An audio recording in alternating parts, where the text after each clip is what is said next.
Stuff is no good. There we go. Oh. Is that all right? Yeah, all right. Don't until worry. I sneeze. Don't worry. Don't want to do anything. All right. So my name is Paul. Sorry we're late. We just got caught up. We were somewhere on Smith Road. So yes, recovery people. How many? You mind putting up so I know? All right. Great. All right. So I think we're going to do a little bit. See, the spirit of the non-duality is in the talk of the recovery. Because if you look at recovery from alcoholism and addiction, in the big book of AA, they brought it to that it's extreme self-centeredness or obsession with self that's the root of the problem. All we're doing is taking it back a little farther. Because in my own experience with it, I've been sober now 30 years, my own experience with it, I found that the obsession over being you is really an activity to reinforce the identification as the image of you, yeah? So you could say the identification isn't really with the body, but the body is what produces the convincing of the story. The identification as self is the identification as the thinker, the feeler, the doer, the haver, the loser, yes? It's that sense. Oh, there you go. Well, oh, there you go. Well, maybe we're not meant to record it anyway. I can hold it and record Why it? don't you hold it, yeah. Make sure it's still on red there. See, it should say video. Yep. Great. So, the idea that happened with me was about 8 years into recovery, just around there. Something had been changing in the head, and then I was leading 4-step workshops in San Francisco for a long time. And I used to always speak out of how it works, because that's where it is. And the 4-step is the inventory process of AA for the people that are not in recovery. Because everyone's recovering from something, basically. But the inventory process is the 4th step of the recovery program. And it's just a basic inventory that people do when they come into recovery. And a lot of people give it a lot of meanings. One of the meanings I like is you're going to look at how self has defeated you in this life. This idea of being a someone, this idea of being the doer, the thinker, the feeler, the haver, yeah? The identification as a body. So being convinced that self, so the idea of we're going to look at how self has defeated us. And so right before he goes into how to do the inventory, he has a statement where it says being convinced, which is a present tense condition. Like right now, it isn't I was convinced, or I'm going to be convinced, or I hope I will be convinced. It's being convinced, so you're in it, yeah? And what are you being convinced of? You are being convinced of that self, manifested in various ways, is what has defeated us, yeah? So if you listen to the statement, he's not saying, and self isn't, I don't believe self is an idea of an ego or anything like that, because when people talk about an ego, they say, I have an ego, and I want to lose the ego. What's that feeling of having and losing the ego? That's the bondage of self, yeah? It's an activity.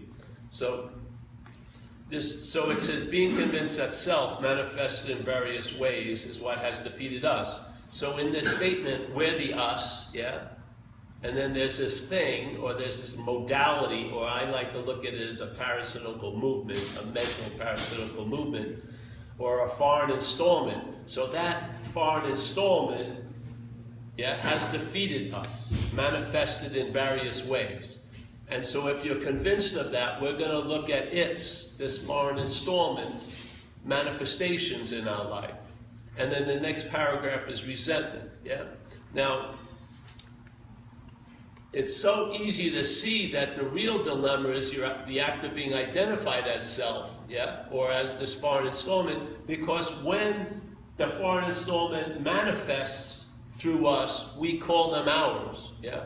So it says the common manifestations of self in our life are resentment, fear, and harming other people in the pursuit of what we want, yes. So those 3 characteristics are manifestations of self. They're not our manifestations. They're self's manifestations, yeah?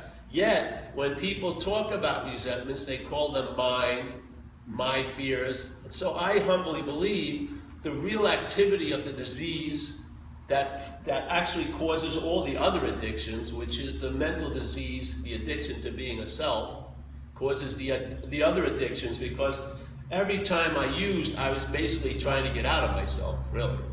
Yeah? But the dilemma was I was trying to get out of myself as self. Yeah? Therefore, it doesn't work. So in a way, you have to see self as a foreign installment. Why? Because we're in the act of being identified as it. That's why the antidote is based on the seeming problem. Because it's the act of being identified as it, you have to see it as something other than you.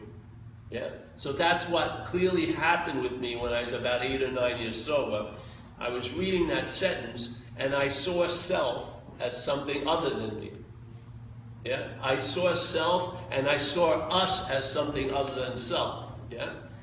And as soon as I saw it as something other than me, a possibility became available, which is I can be free from it. Yeah? And as soon as I entertained that, I had a sudden, like going over years and years of living, and I saw I had been trying to be free as it most of my life. Since about 6 years old, I have been trying to get out of self as self. That was the main dilemma. So as soon as that was corrected, and to me, the obsession with self is just used to reinforce the identification as self.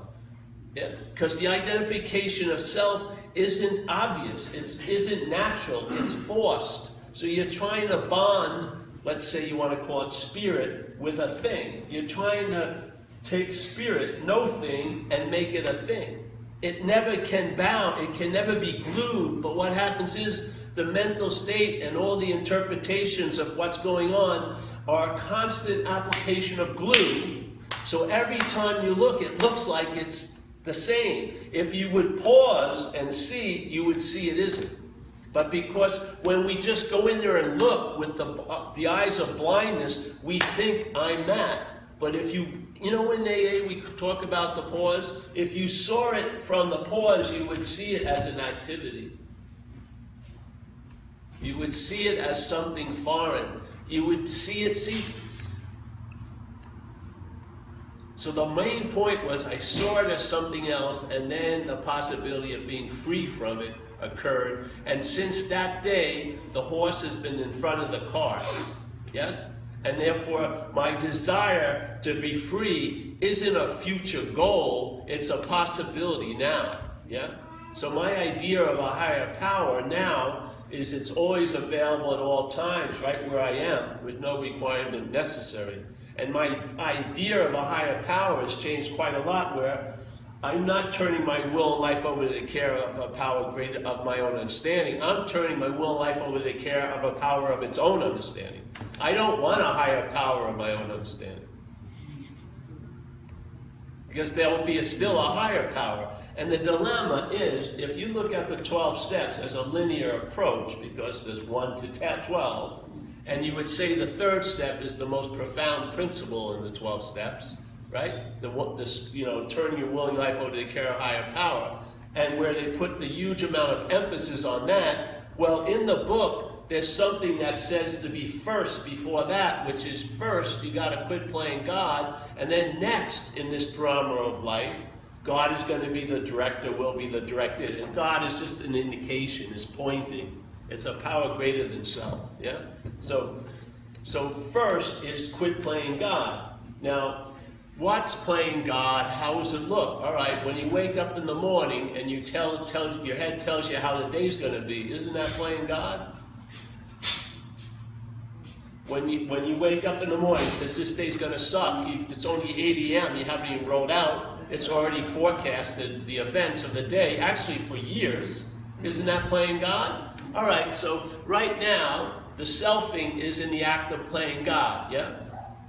Right now, there's hearing this message, there's hearing what's happening, and then there's something that's claiming to be the hearer of what's happening. So we're hearing what's happening. We are the hearing, the seeing, the feeling, the tasting, the touching. But the mental state arises and says, I'm the one that's hearing this message. Yeah?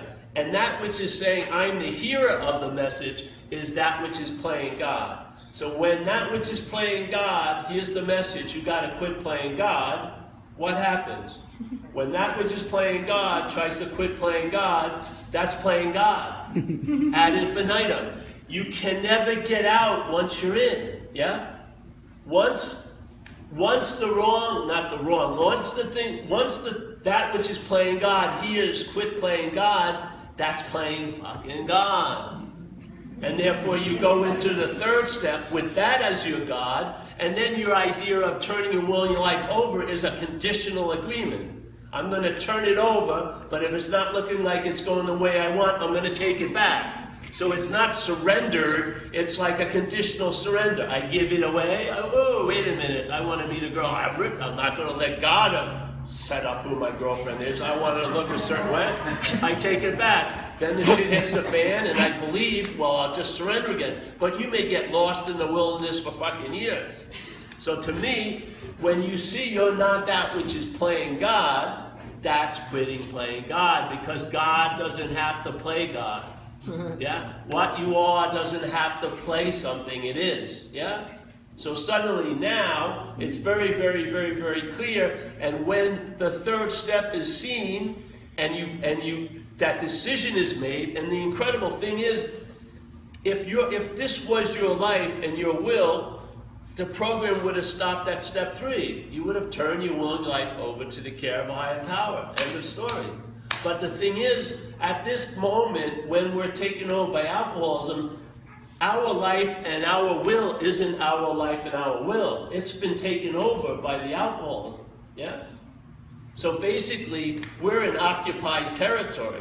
So the best we can do is make a decision about turning our will and life over to the care of higher power, and that decision is given power through 4 and 9. So the working steps trigger the transfer where a power greater than self, that's all that's necessary, because the only thing that self respects is a power greater than it. So suddenly 4 through 9 opens up a portal or a possibility that a power greater than self can enter the fray. And when that little dog that's been masquerading as a big dog meets the big dog, the little dog rolls over. Yeah? And now you have what? Freedom from the bondage of self on a daily reprieve contingent on your spiritual condition or the maintenance thereof. And if you're not a body, then you are spirit. So the spiritual condition is being the condition. Not doing and efforting, but being it. And consciousness, if you watch what consciousness is doing now, it's seeing, hearing, feeling, tasting, touching through all of us. It's not sweating. It's been seeing so much. It's not like I'm seeing. I mean, how can I do all 5 at once? Seeing, hearing, feeling. It's go here, go, push this, move that. No. It's being conscious. Beingness doesn't demonstrate thought and effort. Being is being. Yeah? And if you just watch the event of your baseline, which is seeing, hearing, feeling, tasting, touching, you have no volition over any of it. If I'm looking this way with my eyes open, I'm going to see what's ever in front of me. Even if I took a vow never to see you, I just saw you. Yeah. And if you want an example, just one tiny example, listen to people talk. A feeling happens, the mental state arises after the feeling and says, I didn't want to feel that. But what came first? The consciousness of the feeling. Then the idea it was you feeling it comes later. If you were rooted in before, you would see that which you're calling the before you would see it as an activity later. Yeah? And if you see it as not you, you're going to lose interest in it. You can't lose interest in it setting out to try to lose interest in it. That would be interest in it. You have to just lose interest in it because it's not you. Yeah? And so this happened in that year, and then over time I saw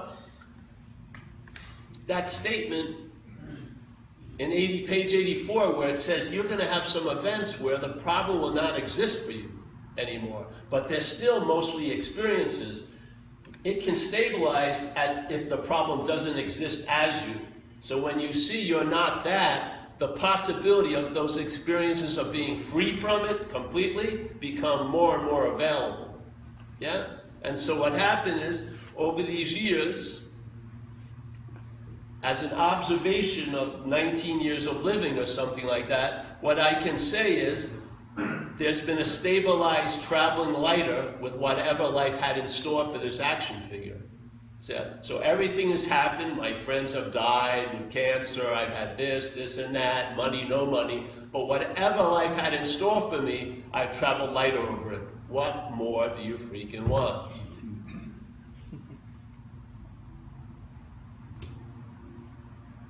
So the irritability, restlessness, and discontent is shifted from that as a baseline to a somewhat ease and comfort. And therefore, when you're content and satisfied, you see things completely different than when you're irritable, restless, and discontent. Yes? Mm-hmm. And there aren't thousands of resentments out there. They're perceptual tricks. You see a threat when there isn't a threat, and it reminds you of a past threat that you've supposedly had. A resentment means you re-feel something.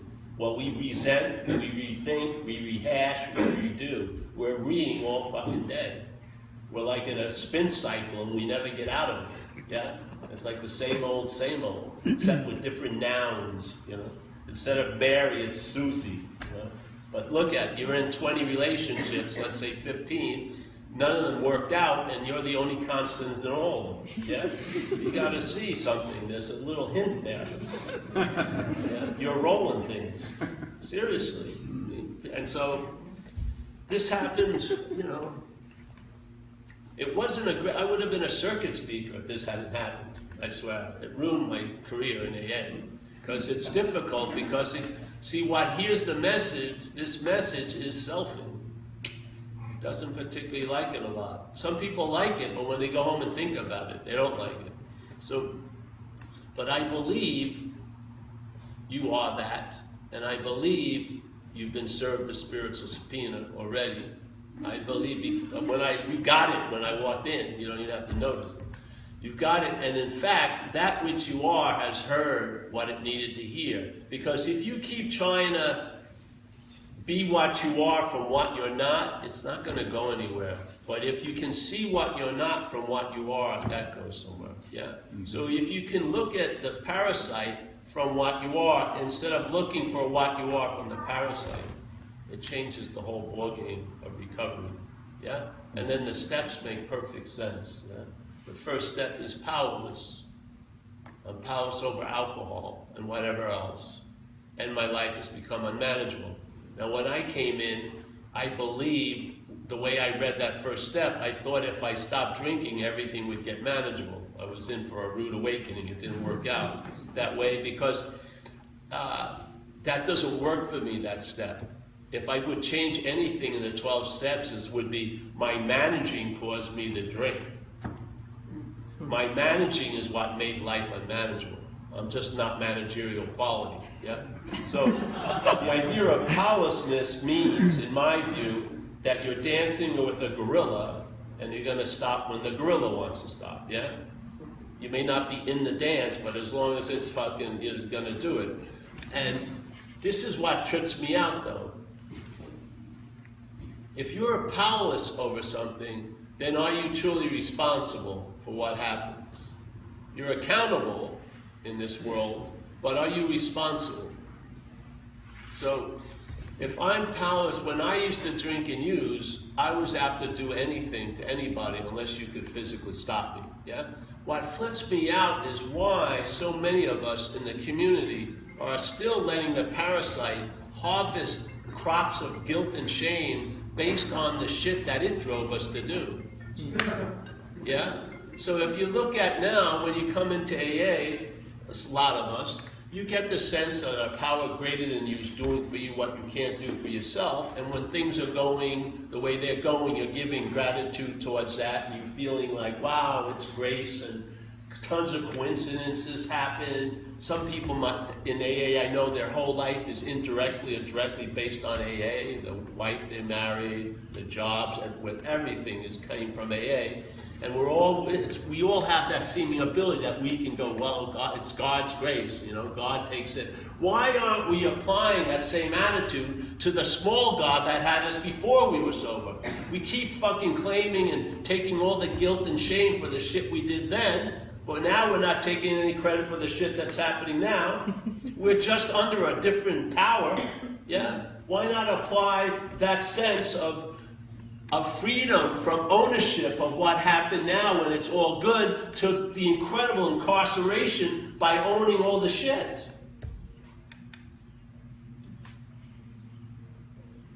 You can't say it's foreign. We're doing it on the, let's say, the brighter side, aren't we?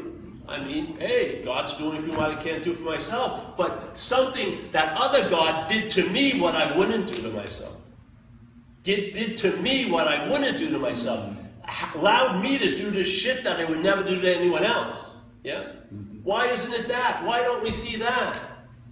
Why is there so much guilt and shame, even though the statement in AA, the first step, says powerless?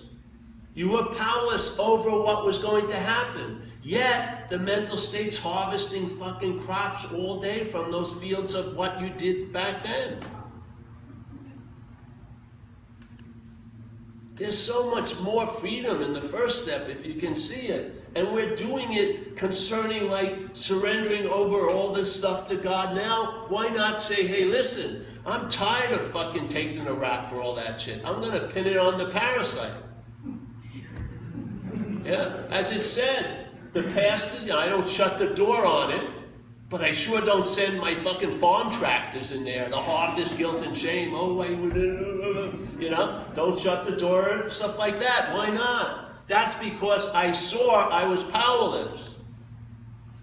I'm not doing that same behavior now to people. Remember, we used to go out, I don't know, there's a lot of addicts here. Used to go out looking pretty good, maybe Monday night. Monday night, you're looking pretty good. And let's say your thing is cocaine, And so I was used to intravenously use it. So maybe Thursday, you've been up for 3 days, and you've run out of money, and you're in a little place, everyone's sitting in their chairs, and they've shot their individual things, and everyone's sort of running out, and then suddenly one of them starts looking down on the road and thinks he sees cocaine, yeah? He remembers someone went by in the hallway about 6 months before, and he was sure he dropped some. So he starts going down here, starts looking, finds lint, he thinks it's cocaine, starts dandruff, everything. You know what I mean? We're being driven by something. No one's going to go all fours looking at lint, like an archaeological study. Was this coke at one time? Is there at least 1%? Something drove us to those positions. Just like the heights we reach in quote-unquote spirituality or spiritual condition in AA, something has drove us to those conditions. Why is there one driver in this but not the driver there? Then the light of the powerlessness, the real freedom from seeing you are powerless could come over you now.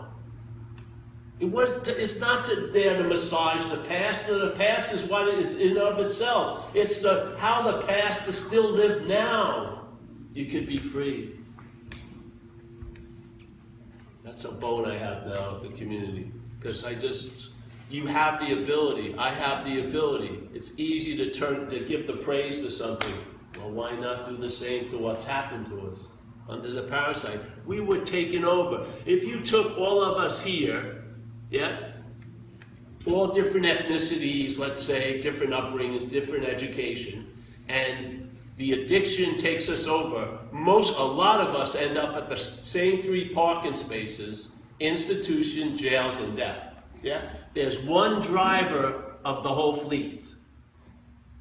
Each single car thinks it's a special car. It's like that ride in Disney World, where there's like, you should know something's up when you get on the boat. There's 9 steering wheels. But you get in there and you're supposedly the captain, and you're going down a waterway, and then you make a left, you think you make a left, and then you run into a hippo, but then you make a, and you get away. So you get the pride, oh, I escaped the hippo, and then a crocodile, and then, oh, this. But, you know, everyone's thinking they're the fucking captain. It's a big bar underneath, and someone's got a computer in some room, and it's doing it. But your whole narrative is fucking give up the wheel.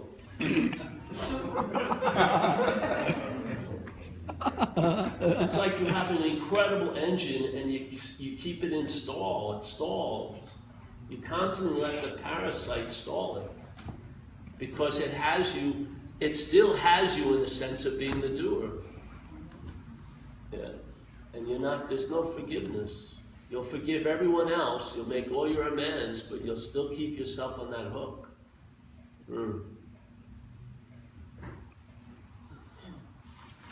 So I'm just going to go through a quick 12 steps, yeah? So the first step is that powerlessness and then the unmanageability. To me, the unmanageability was caused by my management, yeah? And the thing is, the type I was, when I managed my own life, it led me to having to be managed by other people. I had to go into programs. I had to be supervised, yeah? And the alcoholic of my type is I'm willing to pay any consequence tomorrow not to feel uncomfortable now.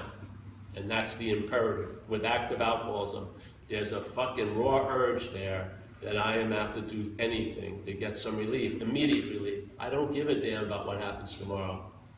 Because when I feel bad, it feels like it's gonna last forever, yeah? The mental state plays us like a violin. It stretches out things in time, yeah? And if you see, everyone here who doesn't have addiction, we all are saddled with self-centeredness, yeah? But as someone who has self-centeredness without addiction, it's like they have the acoustic version. When you have the addiction, it's like the electric version, which is a lot of long solos. You know, that's the only difference. It's the same modality, but we have an extreme version or an amplified version of self-centeredness, yes? So the first step, I really humbly,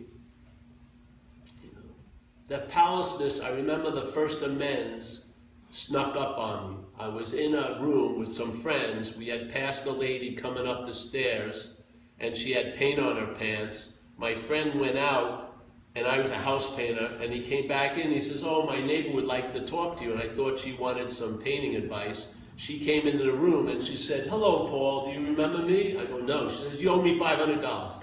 And I had stiffed her. She had moved into my house one time, but she had gained a lot of weight. I didn't recognize her, and I used her deposit. She deposited it to me, not to the owner. And so she caught me with my pants down. Fuck, I'm trying to impress this girl and my other friends. Hey, shit, oh, fuck.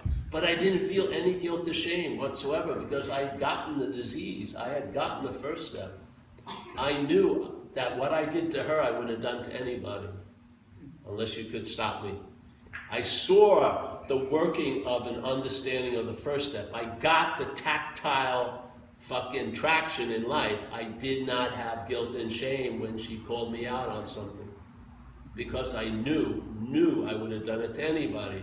This is the possibility. Why keep your recovery here? Let it clean the past. There's so much of our energy holed up in there. Yeah? Why not clean it there? Have a sense of, did you actually do all those fucking things? Or were you driven to the points of doing them?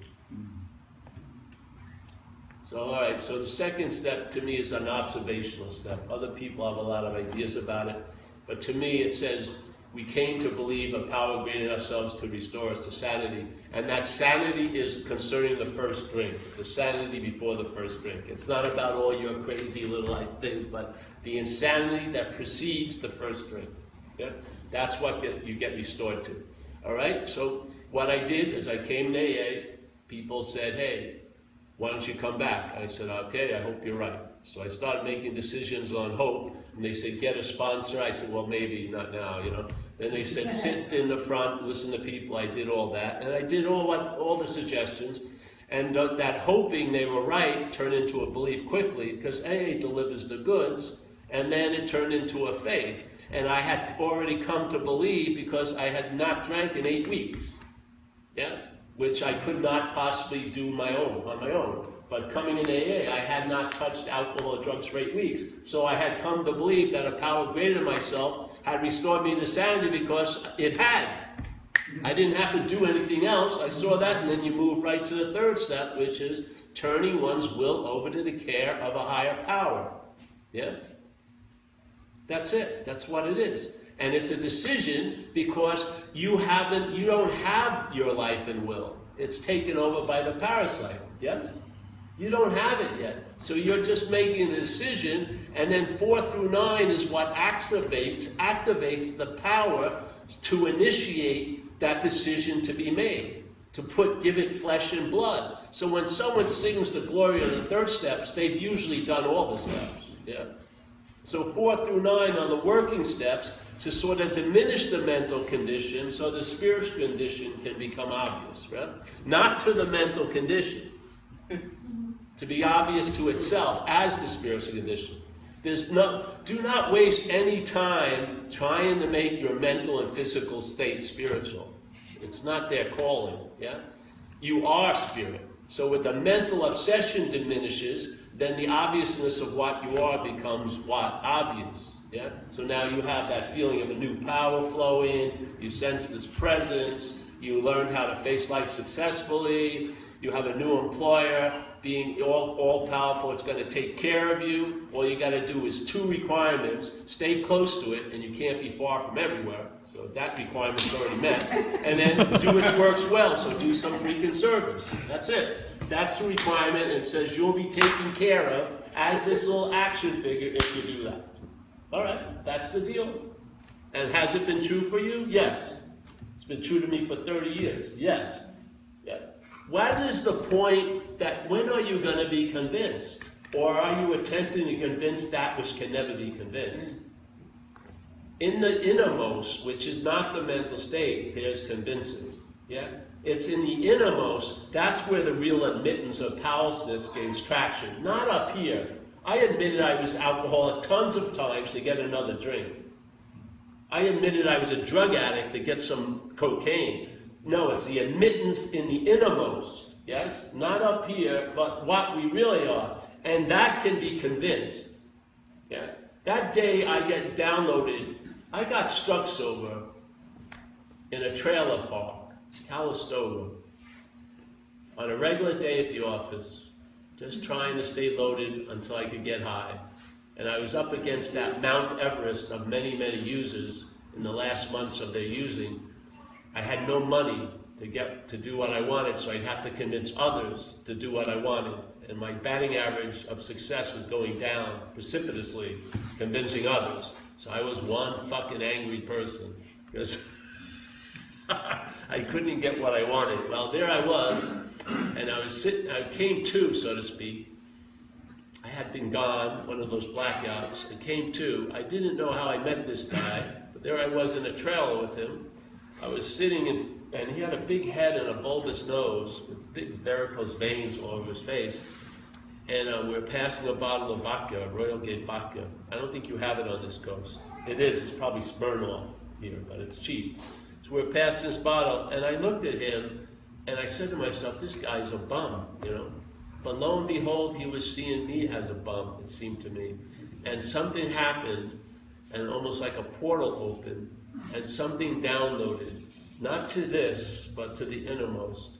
And it was like a CNN news flash, just a headline, and the headline was, I'm fucked, yeah?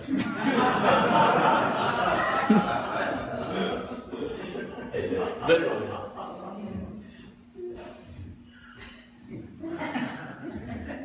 Now, it was news to me, but it wasn't news to everyone who knew me, yeah? And what happened is, that has never come up for review like every 3 years. It's never. There's no debate about it. I realized I'm just not managerial quality. And from that point on, the whole seed of sobriety downloaded. And then it introduced me to the way it was going to find expression here, which was AA the next day.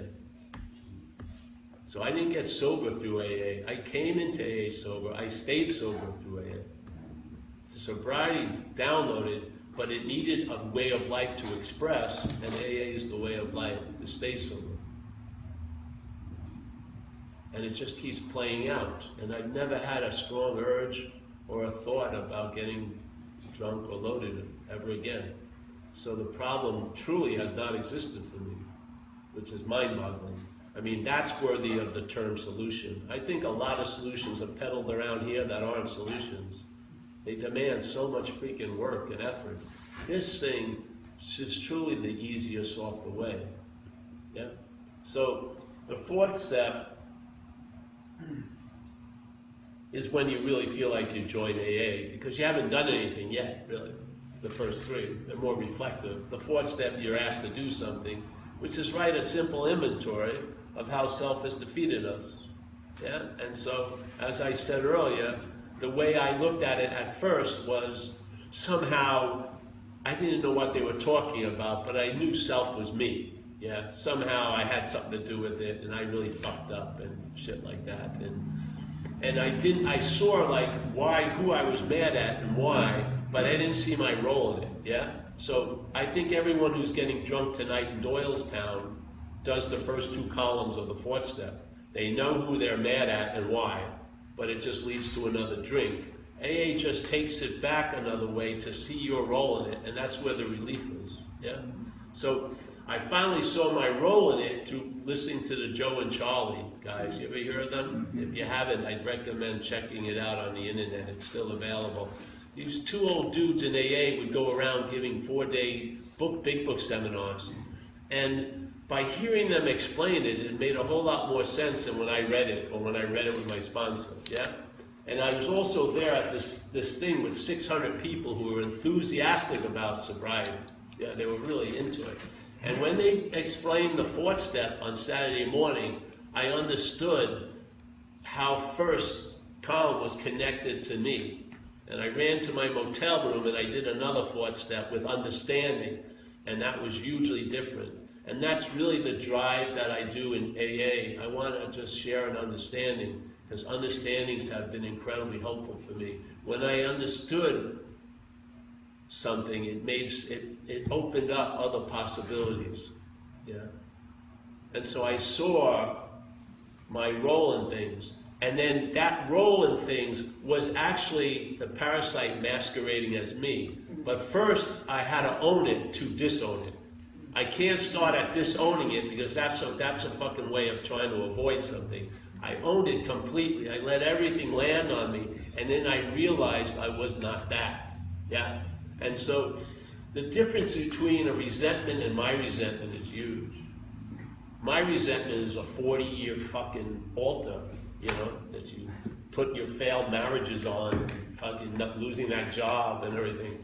But a resentment comes and goes. Yeah? My fears, fucking, you probably made tons of calls all week to other people about your fears. Fears are much different, much easier to travel through. The my is where the bondage of self occurs. The my. It attaches to the fear and amplifies it. It attaches to the resentment and lengthens it. It gives it life. It extends it in time. Some people have been entertaining resentments for 50 years. They have a miracle at 9 in the morning. They forget it at 10, but they're remembering a resentment of 40 years ago. You got to see there's something off. That thing that's the GPS of your life is a failed GPS. It wants to take you to its destination, not your destination. And its destination is fuck it. It wants to take you to fuck it, because if you get to fuck it, you're apt to do almost anything. And that's really the surrender of alcoholism, is fuck it.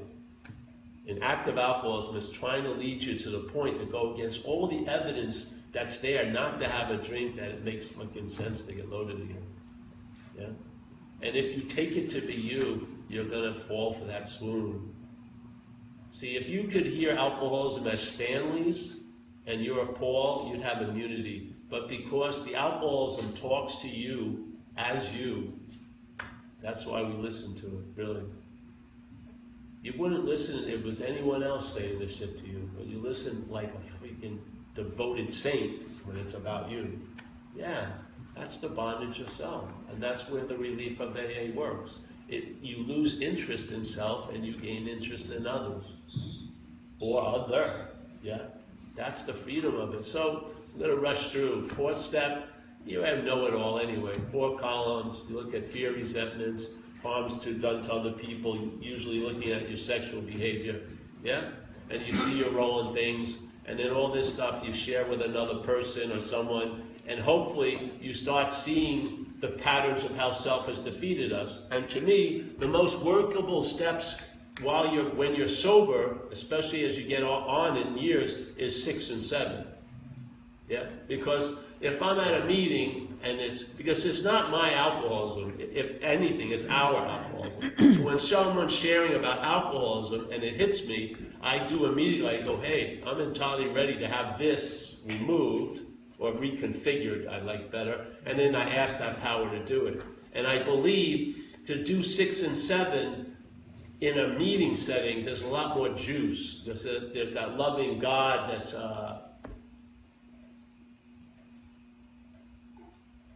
appearing throughout group conscience. So there's a lot of juice. And the thing is, I believe in 6 and 7, the quicker you can catch it out of the oven, the better. You don't want it to be like a forensic unit going over. It's already freaking, no.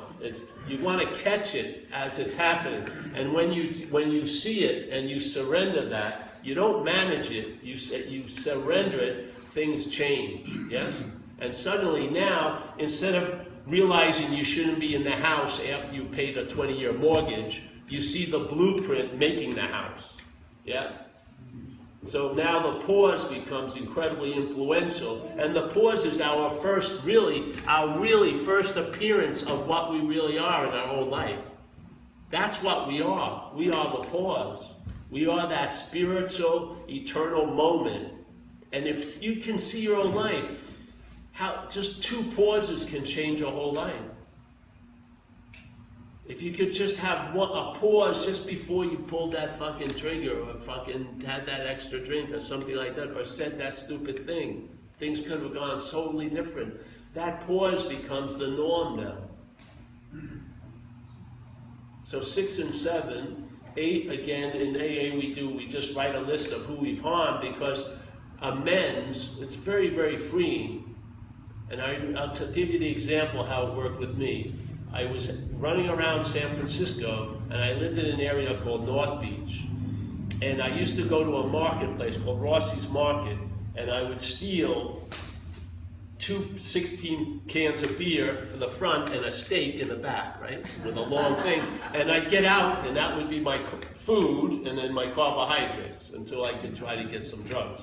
And I'd do it like every day almost, like months, with the long run in there and go. So there was a meeting in North Beach, and in San Francisco, very difficult to find parking. Yeah, but I would drive there on 30 nights to go to this meeting, but I would never go on the street where Rossi's Market was. Yeah, I would just avoid it at all costs, and I'd park somewhere. After a few weeks, I said, what the fuck, I'm just going to go in there and make amends. So I went in there, asked one of the checkers, hey, where's the manager? He says upstairs. I go upstairs, I go in, I say, hey, listen, I used to live around here, I stole a lot of stuff, I want to give you $55, and because I'm in the program recovery. Yeah. Then when I left, as soon as I left, I never thought of Rossi's Market again. Yeah. First, the example of how the failed system deals with something. Avoid it at all costs. Fucking keep a security guard watching. Don't let, And then doing it another way, which is just fess up, tell the truth, let go of the results. And therefore, all that space that was occupied by Rossi's Market is open now and available for what? The loving presence. So then that's 9. 10 is to continue to take personal inventory. Basically, just to see for me the patterns of self, how it defeats you. And also to see what's beautiful about doing inventories is they lead you to the point where you don't have to do inventories. There was this subdivision of AA in San Francisco called the Pod people. They were very strange characters.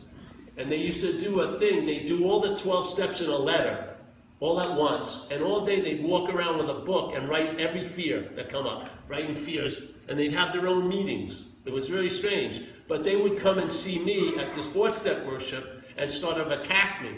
And they'd want to talk to me, and they go, you know, I think you're misleading people about the fear. And I said, I don't want to be the greatest manager of fear. I want to outgrow fear. I don't want to be a fucking, oh, I can deal, you know, in 10 seconds. I don't want to have any. That's the whole point. The whole point of AA is freedom. Yeah? And what's the greatest thing about a tool is when you don't need to use it. So I did a lot of inventory, so I don't need to do inventory now. Yeah? And when it comes up, it happens in the head. I know what to do, talk to someone, and I make an amend. And it's over. Can you imagine how, if the shelf is clear, it'll be obvious when the 1 can of beans is put up. You'll notice it very quickly because the shelf is clear. Yeah? You're available, you're present. And to me, that's what service is. You do service, and when you do service in AA, you feel available. You feel bigger or larger or something. It gives you a sense of bigness. And then in that bigness, you sense the presence of whatever you want to call it. Now, but the habit is to go back up the ass of self. To the point you need like a divine proctologist to pull you out, but your habit is to go back up. Yeah, because it's the act of being identified. You're taking yourself to be the problem. But what happens if you come out enough, and then one time you're doing service, the availability is occurring, and then you sense the presence, and the emphasis is on the presence. Not on the idea of you that was doing the service, but the presence. And suddenly, you are the presence, which means you're available at all times, which means you're of service. Now that's unbelievable. For a while you're doing service, and then suddenly you're of service. That's the possibility of recovery. That's the program. The program says we know but a little. People who come after are going to add on to it. We're the people that came after. The people, when the book was read, they had 4 years. Some people in this room may have 40 years. All right, so 11, it says to improve your through prayer and meditation, improve your conscious contact. So, in a way, the thing is, the means is prayer and meditation, but the end is to improve your conscious contact. If your conscious contact improves, it's not just through meditation and prayer, it's through everything you freaking do. Surf, swim, work, every time. The options, there's just not 2 avenues to improve your conscious contact. When the conscious contact is improved, there's a different basis happens. Just being conscious is in of itself its own improving. Yes? It reinvigorates itself. You don't have to maintain it. It's always on. Yes? You don't it's on completely. So then what 12 is basically just aligning yourself with AA's agenda. Yeah? AA's agenda is to practice these principles in all your affairs, and if you can't do it in all your affairs, limit your affairs, and then help other people to achieve sobriety. That's the agenda. So now you've adopted AA's way of life. You have not changed yourself, you've submitted yourself to be changed, and so you have. Not you, but the alcoholism. The alcoholism gets changed. We submit ourselves to be changed. We're not changing anything. We submit ourselves to be changed.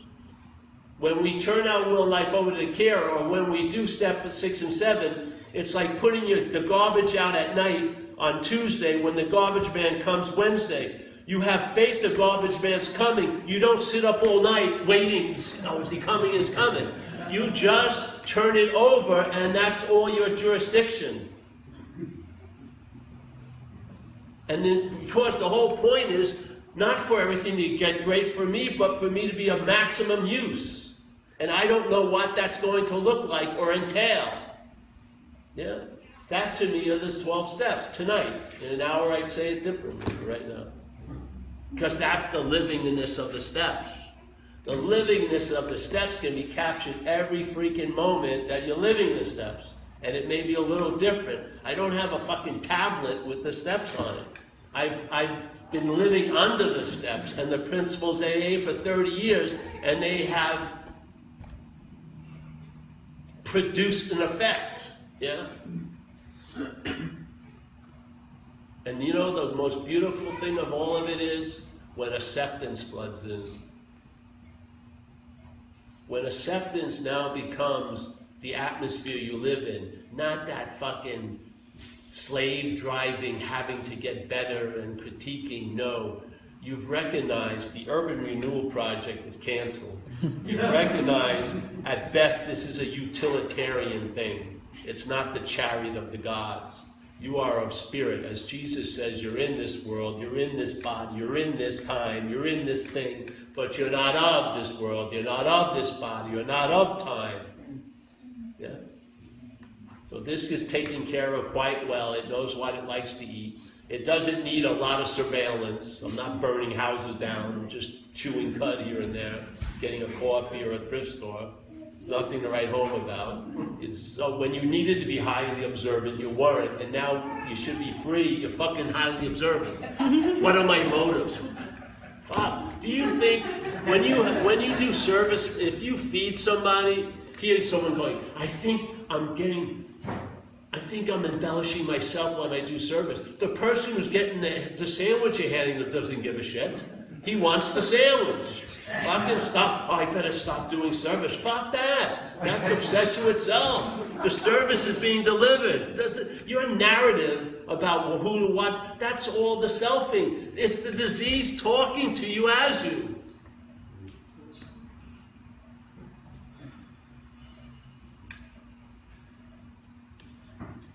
And so the next message, this next part of the talk, I don't even know how it came about. All I tried, because I come from this tribe, was to share. Because I saw I could affect people. And so when you see that you have a value, you offer it, yeah?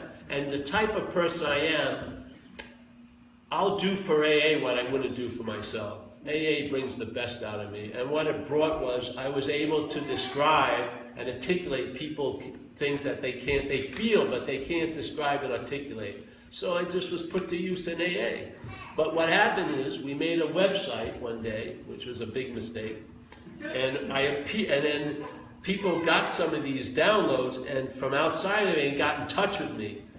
And then I did interviews on the internet, not being up to date. My anonymity was gone, because my face was there, and I just said, the cat's out of the bag, fuck it after that. But I did these interviews with thing, and then I got cornered into this niche of non-duality. But I arrived there. Yeah. I didn't study it. I arrived there.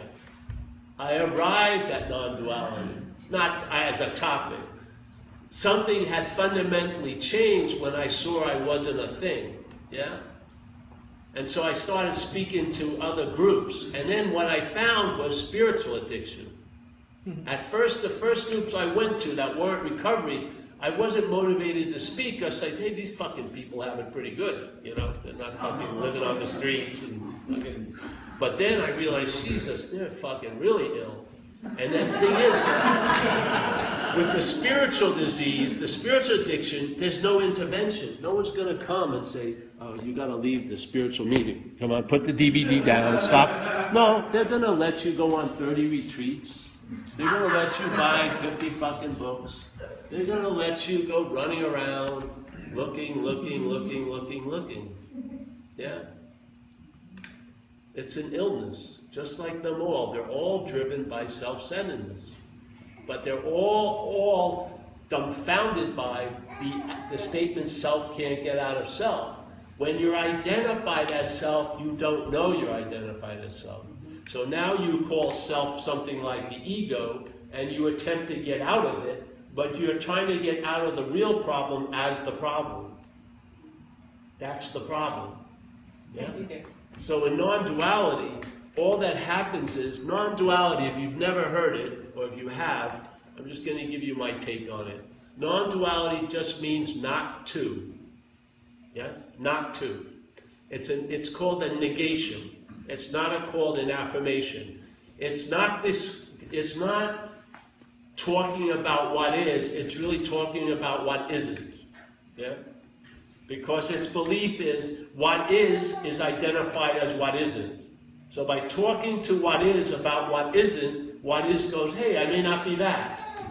But while you're talking to what is about what isn't is claiming to be the hero.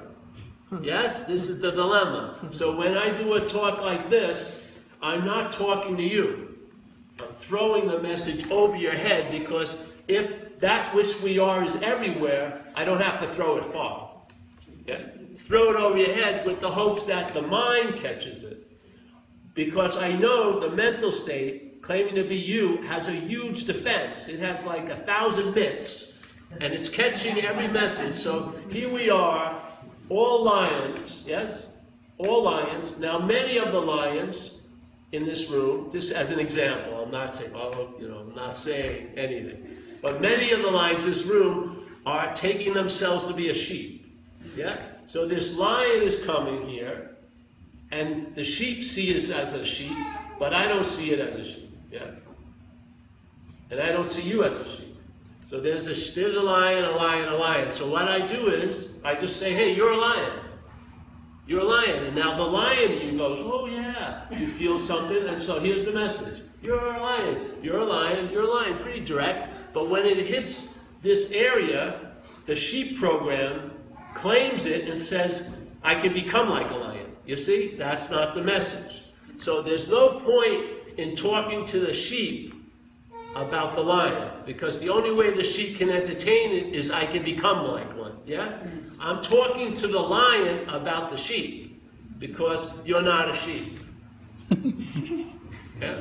All that the lion needs to hear is that it's not a sheep. It doesn't need to hear, as a sheep, how great it is to be a lion. It'll just try to be a sheep, be a lion as a sheep. It needs to hear about a sheep, so maybe it triggers it and goes, hey, I'm not a sheep. What happens? Does it become a lion? No, it is a lion. Does it have to take 3 weeks of roaring lessons? No, it roars. Yeah? There's nothing else it does. Once it sees it's not a sheep, it doesn't have to look to be a lion. It is a lion. This is the whole point of non-duality. The whole point of non-duality is there's not two. And right now, as we're sitting here, we're exhibiting two-ness. Sometimes you're thought about as an object, sometimes you're cast as the thinker. So the subject is thinking, and then sometimes you're the object being thought about, in like each other second. This is called two-ness. This is called dualism. Non-duality is negating that. Non-duality, so dualism, if the light in undifferentiated light comes through dualism, it gets split, yeah? And that's what we see as duality. Yes, no, hot, cold, this, that, male, female, yeah? It's like two ends of a pole. So here it goes. Here how it appears is seeing occurs, hearing occurs, feeling occurs, tasting occurs, smelling occurs. The mental state claims to be the seer, and now seer is seer seen, hearing is hearer heard, feeling is feeler felt, tasting is taster tasted, smelling is smeller smelt. Yes? That is, first one is life's happening, the second one is an interpretation, life's happening to me. That's it. That is what non-duality is directing. It's not trying to describe the lion to the lion. It's trying to describe what it looks like to be a sheep so the lion may be able to see it. Yes? Because the lion is in the activity of being identified as a sheep. It doesn't need to hear about being a lion. So the whole point of this message is I'm throwing it to the lion, yeah, and I'm going to talk about a sheep. So the lion will go, hey, wait a minute, I may not be that. That has power. Now the horse is in front of the cart. If this goes, I'm not that, it just gets more confusing. So when the sheep goes, I'm not a sheep, it's really fucked up. Yeah? It doesn't work. But if the lion says I'm not a sheep, that goes somewhere. So this is the first thing. The message is never to you, it's about a you. It's thrown to what we are, about what we're not. Yeah? Because this is the dilemma that I have seen. Most of us are in the act of being identified as what we're not. Yeah? And in some form or level, we're looking for what we are. Yeah? So we're looking for what we are from what we're not. At the same time, if the emphasis was moved, you could be seeing what you are from what you're not from what you are. So here it is. You're looking for what you are from what you're not, or you're seeing what you're not from what you are. That's it. Yeah? So you're looking for what you are from what you're not. That would be a lion identified as a sheep looking at for the lion. Yeah? Or you're seeing what you're not. The lion identified as a sheep from the lion. That's the difference. That's the whole point. And it's a flavor. Once the flavor connects, it's seamless. Yeah? The correction, when the correction is made, there was no need for a correction. Because you have always been a lion. Yeah? It's not like, all right, once I'm through with the sheep, I'll start getting to be... No, you are a lion. The identification as sheep, the curling of the hair, all the barring lessons you took, all the cud you chewed, still has not made you a sheep. You're a lion, completely. I don't care if you've been used for sweaters, you're still a lion. Yeah? It doesn't matter, oh, I've lived as a sheep for 80 years, it never turned you into a fucking sheep. Never. Never. That's the point of non-duality to me. Simple. Because what it says, there's a great master who says, there's a presupposing. So look at an AA, you can get to it easier this way.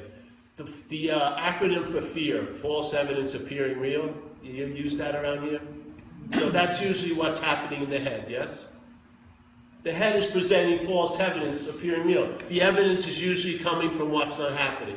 It says you should be worried because something's going to happen in the future, or you're really fucked because something supposedly happened in the past. Basically, yeah?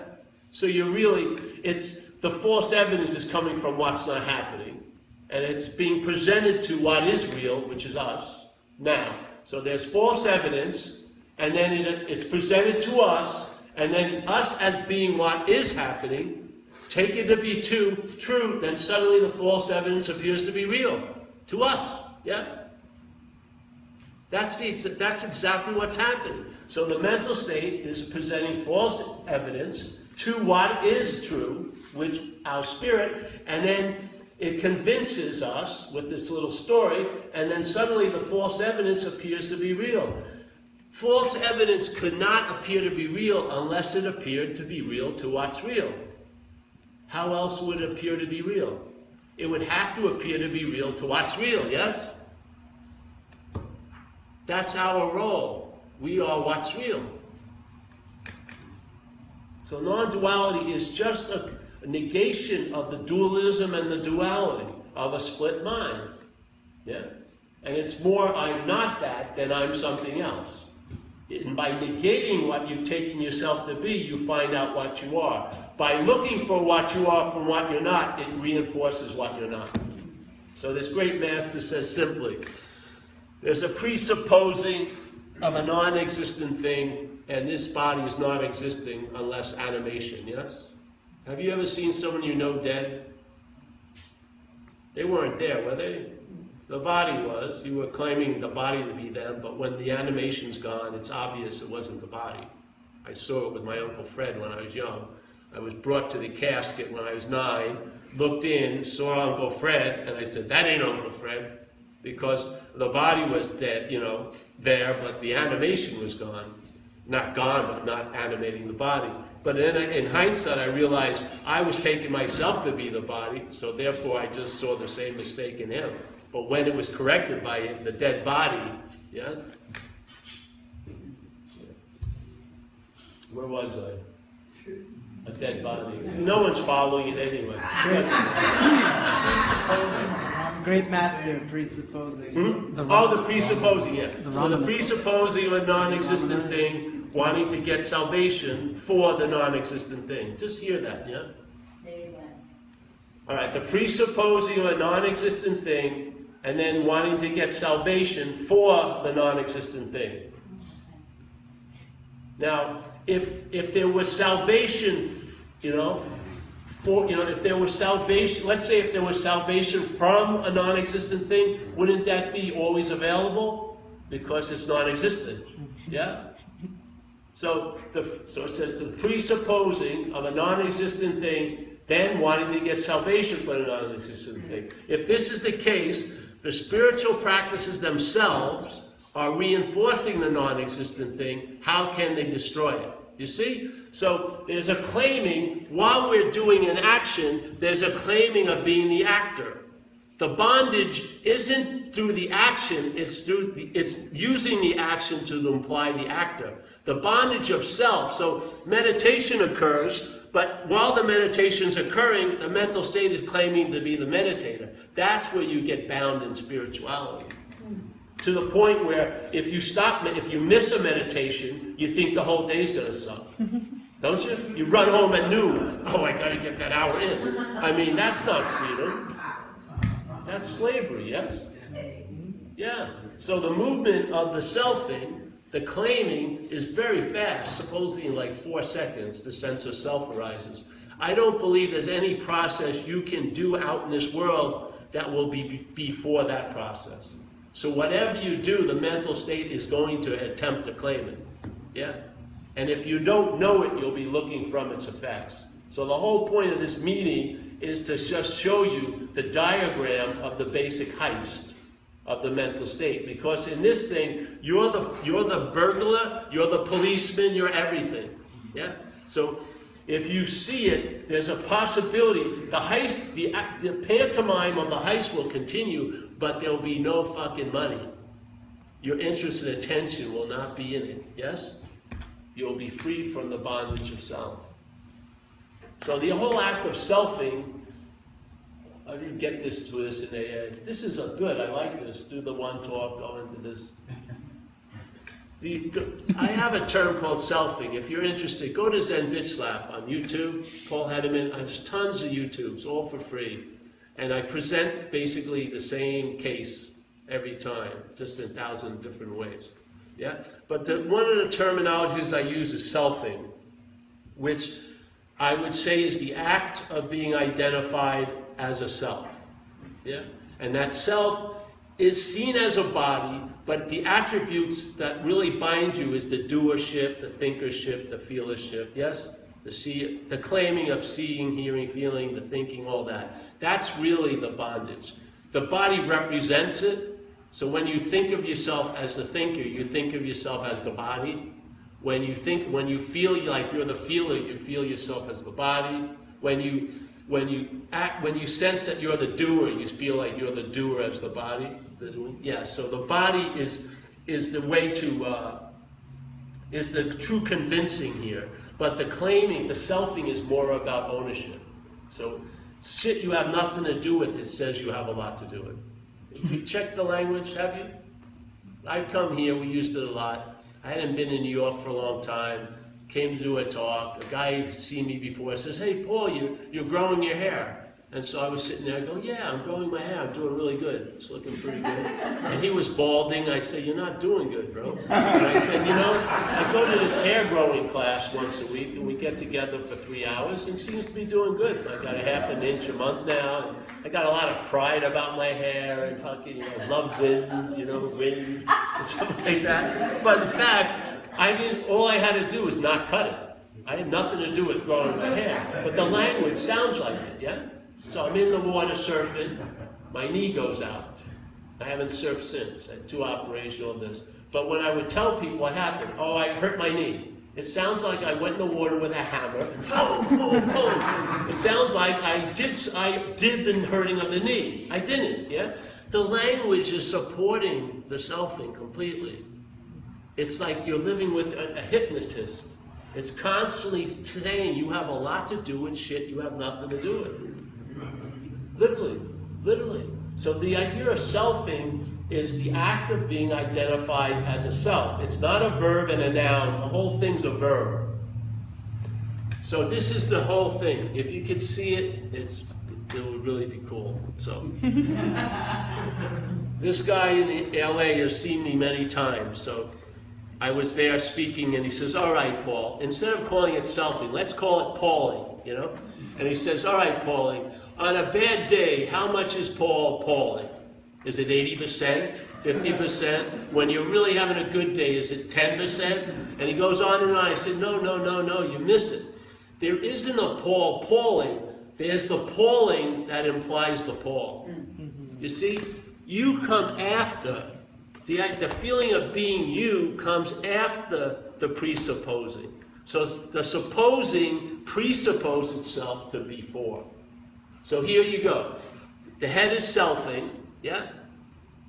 You buy it, yeah? Suddenly the self is produced, and then you feel like you've been selfing. But the selfing is actually implied the self. But then as soon as the self is implied, it owns the selfing. You see? Yes. So thought, same thing. The thought is claimed. The thought implies the thinker. Suddenly the thinker had the thought. Feeling happening. The feeling is claimed, yes? Suddenly the feeling implies the feeler. Now the feeler has all the feelings of the whole day. Or 40 years, 50 years, same thing. Actions happen. The actions are used to imply the actor. Now you're bound to all the actions. Yes, this is how it works. It's a robbery in time. That which comes after says it's before. It's actually even leaped before consciousness. Because now when seeing happens, you feel you're the seer, doesn't it? Don't you feel like you're the one who's conscious? Don't you? Don't you feel like you as a body is conscious? Because you feel like you're the seer, you feel like you're the hearer, you feel like you're the taster, you feel like you're the toucher, you feel like you're the smeller. Yes? And all that gets attributed to the body. So when you feel like all those things, you feel like a fucking body. That's the bondage of self. The bondage of self is an activity. You can see it because you are incredibly complete stillness. You can see the activity from the stillness. You can't see the activity from the activity. That's part of the activity. But what you are as spirit is not of time. You're not of time. You are timeless. So therefore, what's ever happening, you're there before it ever even happens. You can see the birth of selfing every day. And if you see it, you won't call it you, and therefore you won't be bound. So when you call a thought yours, the thought has you. When you own a thought, the thought suddenly owns you. When you own a feeling, the feeling owns you. It can ruin your day. That's cut off. And in recovery, you're like a free-range alcoholic now. You're free. You're free from the bondage of self.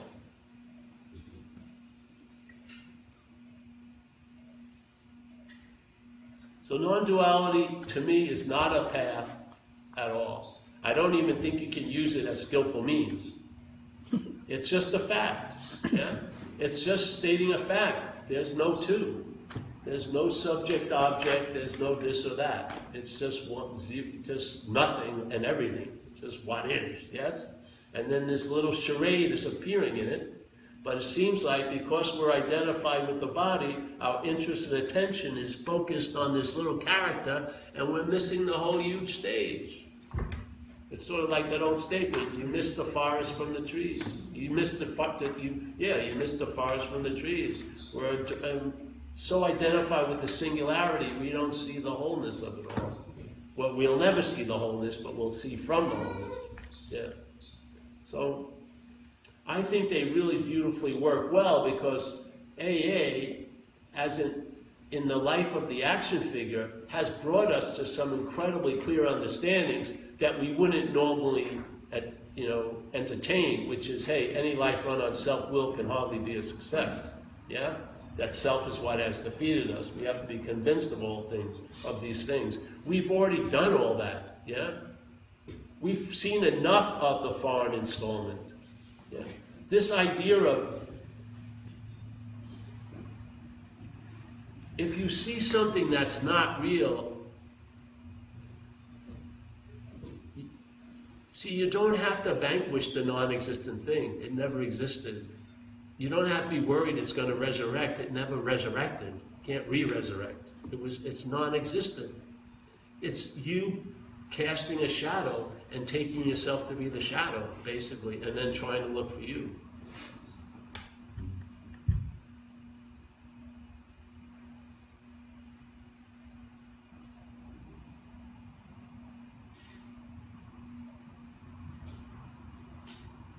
Any questions? Yeah.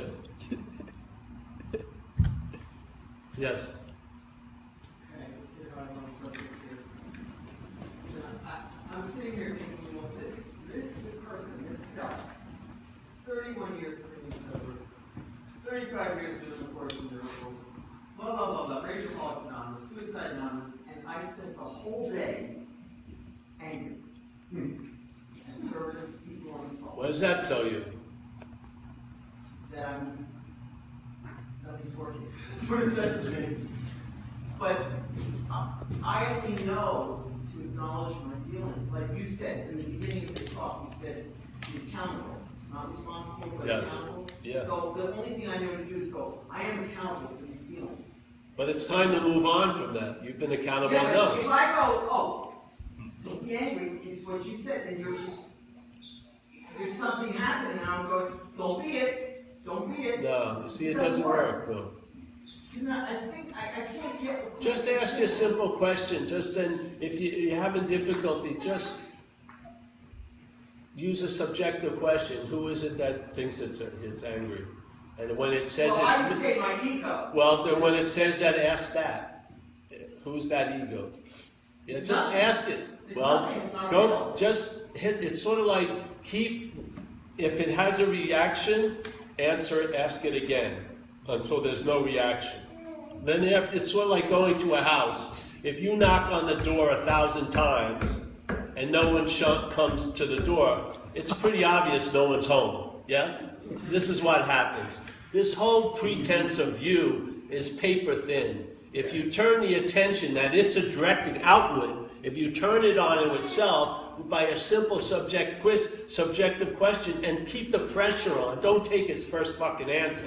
Just, what I mean? You got the serial killer and then did you do it? No, and then let him go. You have tons of evidence. Okay, ask him another question, yeah? Turn it this way. Because I'll tell you, if the anger isn't yours, you'll lose interest in the whole story of being angry. Tell you the truth. Wait, what do you do when you feel a feeling? Feel the feeling? That's what I'm I saying. can't help myself. That's what happens. Right, and then just say, God, please take this No, I don't say anything really. feeling. No, because there's another feeling coming. I'm just, of course, constantly. It's sort of like I don't have time to observe the river while I'm in the river. Yes? It's like someone going to the Colorado River, getting a glass of water, and think they have the river. The essence they lost is the rivering. I'm feeling something all fucking day. I can't, if I stop to observe that, it's like 8 more have arrived, yeah? Right. Just go with the flow. The reason why it seems so important because it has some idea about you. You don't give a shit if someone else was angry, do you? Not much, unless they were in a relationship with you. Yeah? You don't care that much, but because it has something to do with you, I shouldn't be angry. Do you say that about everyone? They shouldn't, no, you just fucking, it's, the importance of it is lent to it because of the idea of being you. If you see it as not you, see, I used to use this thing in the workshops. Put anger up here, right? Anger. Let's say anger, let's say shame, anger, shame, resentment, all right? Everyone would there be some kind of feeling would be triggered by looking at those words. I'm gonna change the words completely without changing the letter of them. My anger, my resentment, my whatever I said, I don't know what, is totally different. Yes? Anger is anger. My anger is fucking a lifetime story. Yes? A resentment can't even, it comes and goes. My resentment is fucking 300 years old or something, 20, 30, 50 years old. I've given it life. I'm breathing into it all day. Fuck, I won't let it die because it's an excuse from all my other fucking situations. Like, you can't die on me. Then I may have to face up to something. No, resentment. Or fear. The breath of fear, the power of fear comes from the mind, not fear. The mind is the power. You may not be aware of it, but the mental state is quite aware of how powerful we are because it's directing it to its own ends completely. Its production couldn't even get to off Broadway. It's our lighting, it's our attention, it's our interest that fuels its fucking production. And it doesn't have a life, it gets to have ours by presenting itself as us. So when you see it in your life, you call it me. It's got carte blanche access to everything because you think it's you. And I mean the emphasis is on think. The only way you, as what you are, could be you, that which you're not, is seemingly by thinking. That's the only way it goes. And it only can appear to be true. It's not true. It's not true. If this ever hits you strongly, it tells you it's always been this way. Nothing ever fucking actually happened. Every night, you know what totally just bothering you right now will be forgotten when you go to sleep tonight. I used to do these talks in AA 16 years, every Monday night. So that's a lot of Monday nights. I had a lot of different conditions in a lot of those Monday nights. Some Monday nights, my girlfriend just broke up with me before I went in to do the meeting. And back then, when I got sober, when you got a test for AIDS, it took 3 weeks to get the return back. And I had a lot of evidence I could probably have AIDS because intravenous user and everything like that. I had no money at times, sinus infections, flu, but I went to those meetings. And I'm a believer in AA that I don't believe that you have to have it to give it away. I believe if you're willing to give it away, you'll have it. That's the way I see it works. So I would go to these meetings and I'd be open to be used and something would come through. And all those things that were pressing on me all day just disappeared for that hour. Didn't feel the need, didn't feel the sinus, didn't feel this, didn't feel my bank account, the AIDS, no AIDS, nothing. And then after the talk, they'd all re-engage. But after time, the demonstration, I said, how could something that was real disappear that fast? It ain't real. It needs, when my attention was drawn away, it's as if it never existed, just like alcoholism. When your attention is directed by something, see the head, in the Course in Miracles, some people know the Course here, yeah? In the Course in Miracles, it says on page 468, 69, one of my favorite riffs, it says, the brain interprets to the body. So the brain is collating all this information and it's interpreting this whole thing to the body, yeah? That's what it does. The brain interprets to the body. So now, and so here's the brain infected with alcoholism, yeah? Now, the brain's interpretation is actually being directed by the alcoholism. So you're the field of the alcoholism manifesting. You have tons of fucking resentments.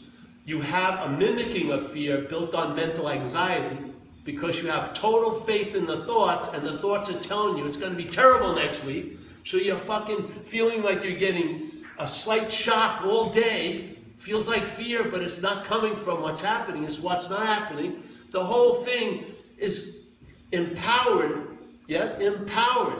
So what happens? You come in AA and you turn it over to a higher power, or in the Course in Miracles, it's the Holy Spirit. It takes the same material, exact same material, but it translates it differently. It interprets it differently. The dream becomes happier. Yes? Forgiveness becomes available to the point you arrive at atonement where you see nothing ever happened to even be forgiven. Yeah? The same information, but what's collating it is differently. The mental state interprets to the body completely. The mental state has alcoholism. Whoa! Yeah? The higher power interprets it differently. The higher power, called the Holy Spirit, interprets it differently. Yes? It all gets regurgitated and downloaded, and you live from it. You're an expression. You're not the doer and the cause. You're expressing how everything is getting dilated, taken in. Yeah? Collated and interpreted, and you're living out that interpretation. When you had alcoholism and addiction, you lived like a fucking perfect addict. Now you have another download, and you're living like a recovered person. You're neither of them. You're an expression.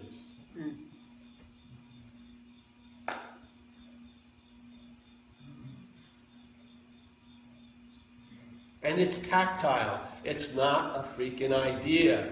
It's tactile. It's a loving sense of presence. You're awake to being awake. Really, what you're awake to is you're awake to what you're not. Basically, that's how you have a sense of real being awake. Is you're not trying to be awake as what you're not. You're awake to what you're not. Yeah. And then you don't ever get gypped. You don't believe you can be out of the moment, so you're not driven to try to get into the moment, because you can't be out of the moment. And also, conversely, you're not trying to get out of something you can't be in. You're not trying to get out of self, because you can't be in self. And you're not trying to get into the moment, because you can't be out of the moment. And you're not trying to look for what you are from what you're not. You're seeing what you're not from what you are. It's all the backwards. The cart is now behind the horse, and now blue is blue and red is red, and things make fucking sense. And you feel it in your gut, and you know before knowing. And it reverberates continually because you're continually on. There's no on and off switch. You have nothing fucking to do with it. You're awake without any volition. That's how it goes. And then what? You show up in Doylestown. You get surprised by how many people are here. Yeah? Look around for water, and one shoe's too tight because that foot got run over. So you feel tons of shit. You hear crickets, you hear that whirring of the fans. You're awake. There's seeing, hearing, feeling, tasting, touching, and there's not much collating going on, really. It's just like a wind tunnel. Yeah? And then you can feel the presence in rooms of AA. Look at what happens at meetings in AA. If you took all the people individually, they're just a bunch of assholes.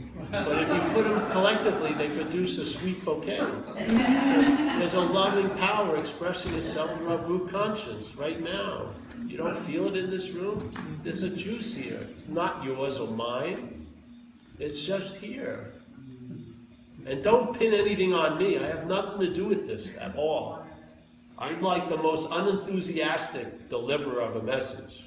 Because I realized long ago I'm not going to get fucking anything out of it. I have not get anything out of this thing. And that's the greatest gift of all. To get nothing on a constant basis is fucking great. Because it turns into everything, really. You got to stick with it a little while though, because the urge for something is strong.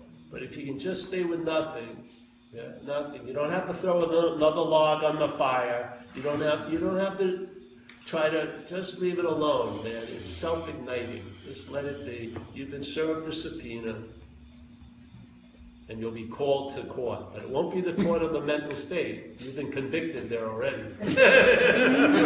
You're just living out a sentence there. But you'll be called to the court of light, and all your seeming transgressions will be annulled, as if they never happened. Yes? Yes, yes. How long have you grown your hair?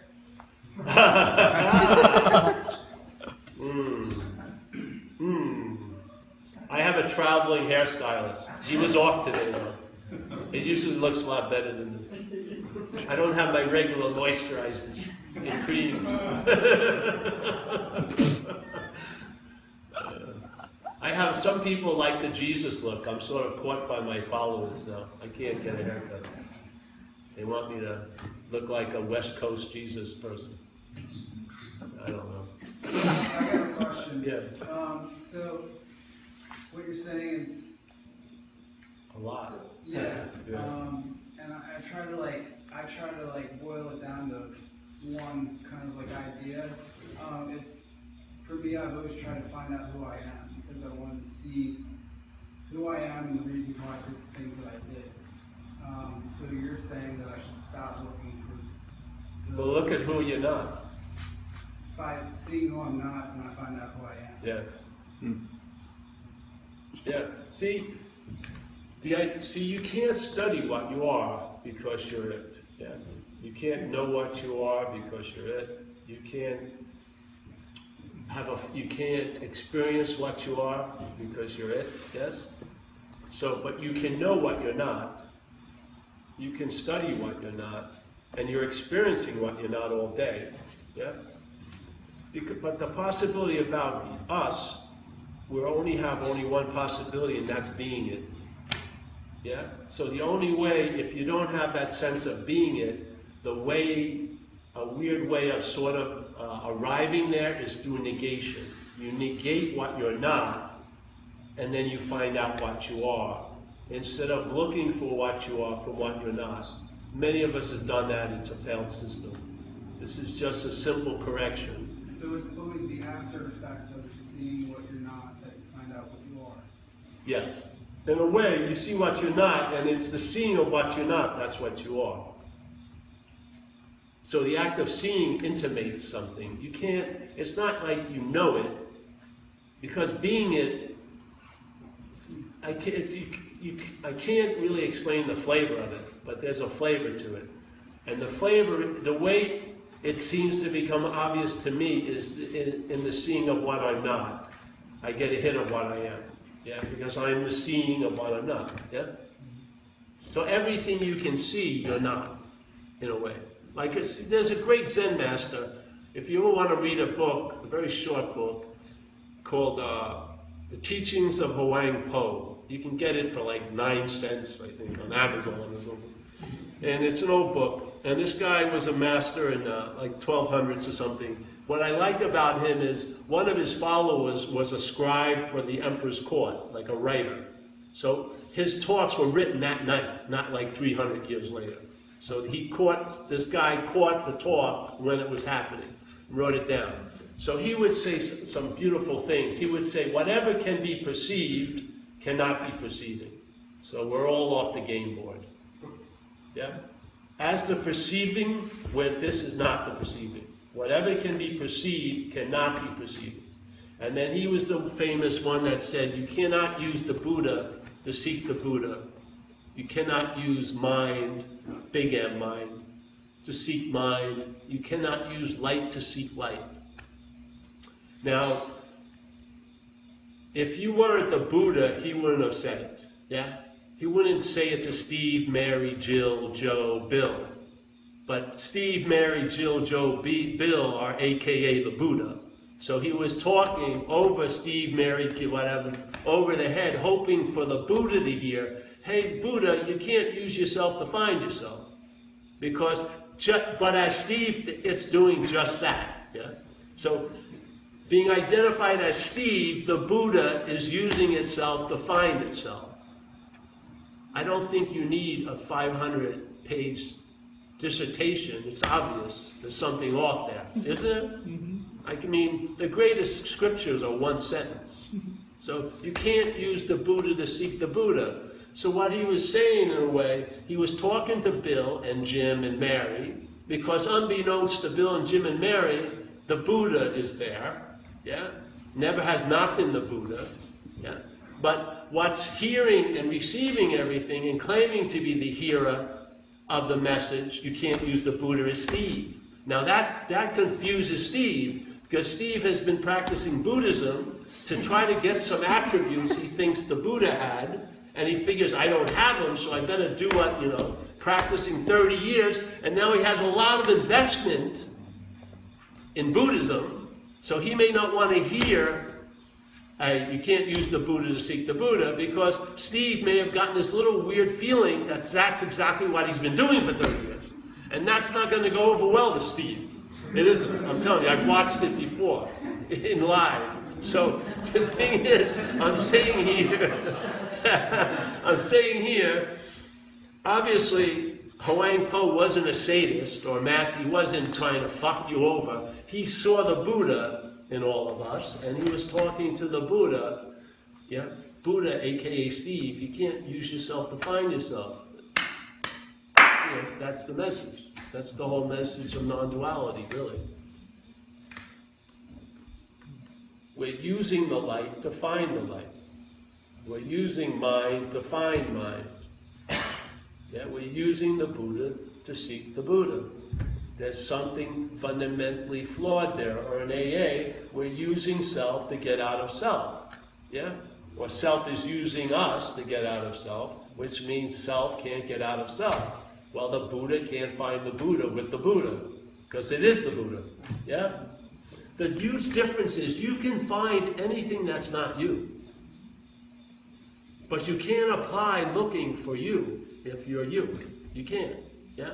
You can apply looking for everyone and any other you, but I can't go out looking because I'm what's looking. I can't use the looking to find what's looking because I'm in the act of what's looking right now. I'm gonna try to, no, I'm not gonna, I found what's, no, I'm so in what's looking, I can't find what's looking, yes? It's so ever-presently what's looking, I can't freeze it in time to find what's looking. So the only thing we're relegated to do is be it. So you just roll with the fucking flow. And you realize the mental landscape up here is made up of nouns and verbs. All there is verbing. The nouns are derived from claiming verbs. There is no noun doing a verb. The verb is used to claim there's a noun. Get to the exact nature of the wrong. Get to the causes and conditions and you'll see it. Yeah. So the mind is a robbery of time, and I am a lion. I got it. Did you? Great. I didn't hear you, but I don't need to. Good. I lost it somewhere. I can't hear anything. Fantastic. Anyone, any other questions? None about my hair anymore. My hair. What's looking is what's looking for. What's looking is what's looking for. No, what's looking is what you're looking for. Okay. Yeah, that's why you can't find it. This looking is blindness to what's seen. If you use this, if you lose self-centeredness, which is a form of looking, to find what you are, you're blind to it because you are what's looking. Yeah? I can't say it I can, but it's sort of like, this is how it goes. It's like almost a spiritual chiropractor. You just want to, because as soon as something's said, it goes out. And then hopefully you hope it sets, yeah? And then the muscles and the mental muscles will get around it. Yeah. And then the logic will become very suspect. And you'll leave the world of noun and verbs and start living more verbing. And I swear you're more of that than nouns. Yeah? The description of what you are as consciousness is much more apt than your little historical story as a figure with memories and shit like that. All that, you know how much all that is needed to bolster the idea of you as a body? Tons of fucking memories, tons of thoughts. That which you are doesn't have any fucking advertising. It just is. Yeah. A question on similar to macro question is you listen to we understand the most of what you're saying, most of us I would assume, and a lot of us have probably read or studied or learned other things nature, because they didn't ask how to read right Buddhism or all these things, what the right thing, how to change yourself and be better and all that jazz, right?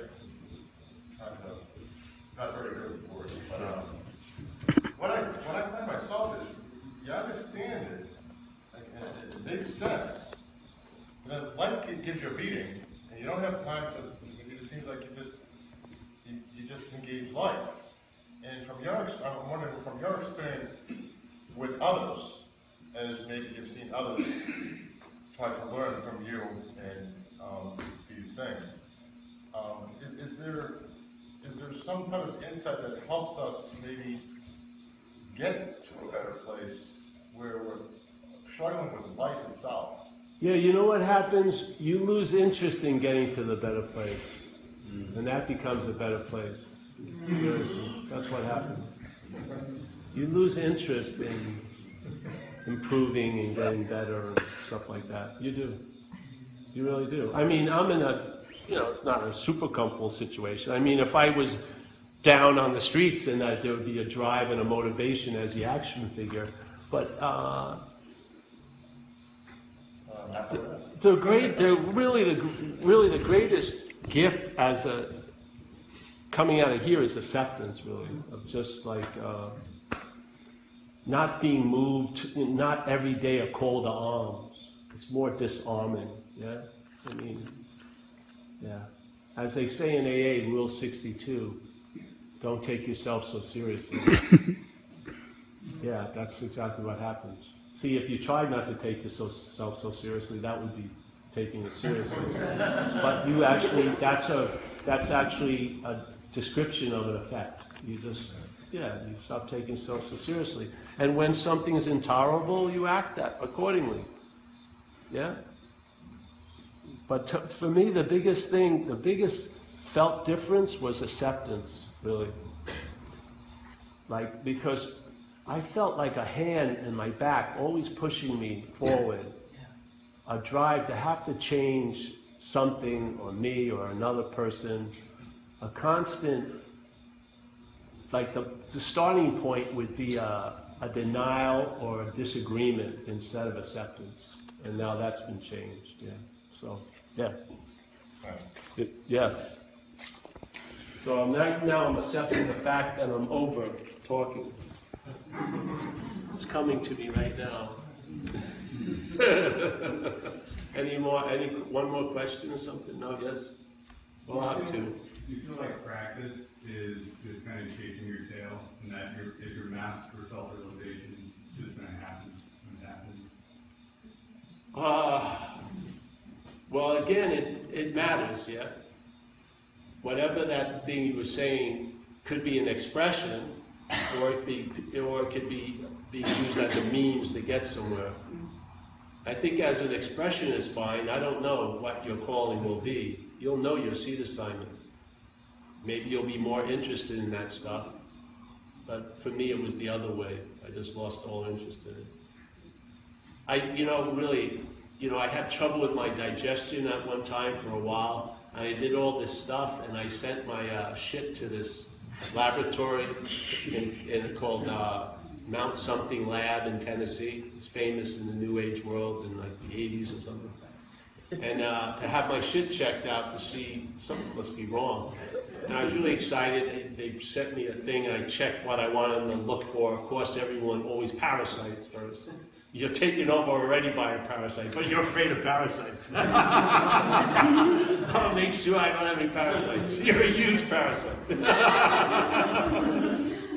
And so I checked all these things off, and then about a week or two, they sent the stuff back, and I had, for that last year, I was buying this probiotic from Canada that they sold at Whole Foods. It would be in like these little milk things, 6 of them for like $42. Drink them once a week, with like 6 trillion beneficial intestinal flora, right? So I've been putting like 6 trillion, 50 trillion migrants of intestinal flora into my little civilized intestine. So I packed it in with like a zillion citizens of beneficial flora. So I get the return, and no parasite, thank God. And I look at signs of beneficial flora, 0.000%. I said, what the fuck? I poured trillions of fucking Where did they go?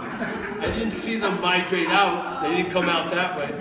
And then I read the next paragraph. You have 2 bacteria in your system that love beneficial flora. So basically I was catering to the fucking 2 bacteria. Like high gourmet, trillions of what they love, paying for it.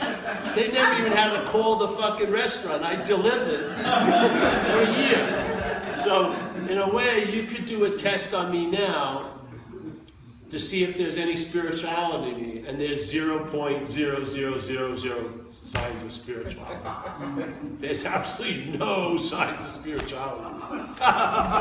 To me, I think it's complete success. I do, because there was a lot of it that had to get out. It's all gone as if it never was there.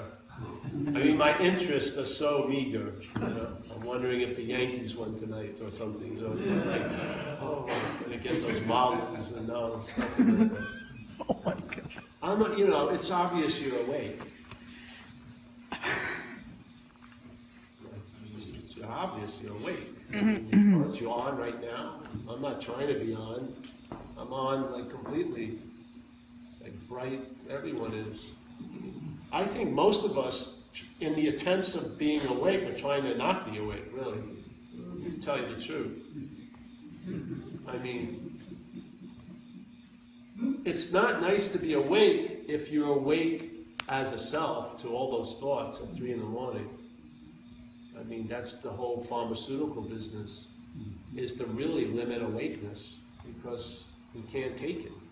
Because it's what we're awake on, or what we're obsessed over, is fucking driving the agitation into a fucking fury. That same light of awakening, if it was directed by something other than a mental state, is what you call abidance in truth. That's the ever brilliant light. Yeah? It just matters what's directing it.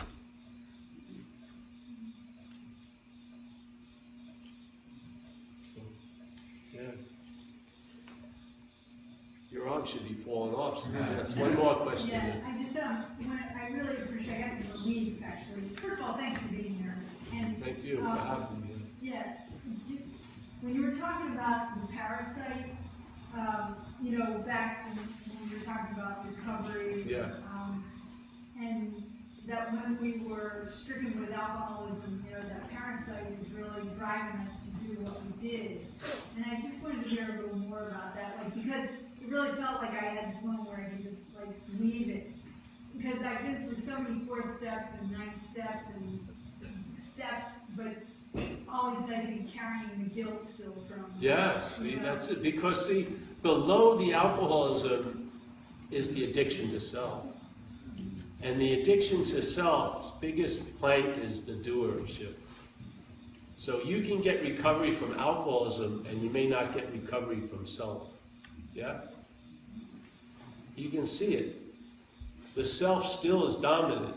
The idea of you being the doer is still the basis of all the harvesting of guilt and shame, based on shit you didn't really do, you were driven to. You still can't get free from it, because the underlying, the original addiction is the mental state's addiction to self. Alcoholism affixes on that. You get recovered from alcoholism, you don't get recovered from that. The amplification goes down, but it still thrives. But if you can get to that, then you can see the real root of the problem, which is the act of being identified as self. Yeah. And that act of being identified as self has to constantly be reinforced and reinstated by claiming the doing, and most importantly, the doing. The doing is the most convincing thing. Just like in the 5 senses, the vision is the most convincing thing of separation and things, right? Because you see things. When you listen to sound, there's no real, you can't pinpoint it from where it's coming, and you don't even know where you are. You can get lost in a sea of sound. But eyes are very, very, very, very hijacked by the story here. Yeah, the vision. So the sense of doer is very, very strong in this disease of selfing. That's why even recovery doesn't relieve it. You have to see that you're not the doer. Yeah? And how do you do that is just see. You see the doing being claimed, and then the doer comes after the doing. So that means the doing produced the doer. The doer didn't do the doing. Yes? Why not get the horse in front of the cart? If you have the cart in front of the horse, you're sitting in a lot of manure trying to go somewhere. Really. That's the doo-doo. What? That's the doo-doo that you're trying to do. Yes. So, yes? Yeah. Yeah, I want C in AA.